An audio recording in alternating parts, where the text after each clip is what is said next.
Okay, kung paano mag-mute ng ating mga kausap sa Messenger account. Yan guys. Kung ayaw natin silang kausapin, i-mute natin sila at lalagyan natin ng time kung kailan natin gusto silang kausapin guys. Then guys, dito guys, pipili tayo ng tao na i-mute natin guys para hindi tayo guys ma-istorbo. Halimbawa ito guys, yan. Click mo siya guys, yan. Makikita mo dito guys yung mute notification. I-click natin yan, click mute notification.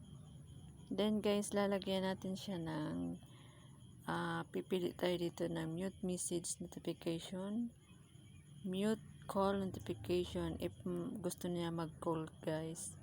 If mag-mute, i-mute natin siya, hindi natin siya. Hindi siya makakatawag sa atin kasi naka-mute siya. Yan. Mute message and call notification. Yan guys.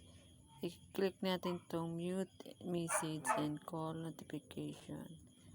Yan. Then, i-okay natin guys.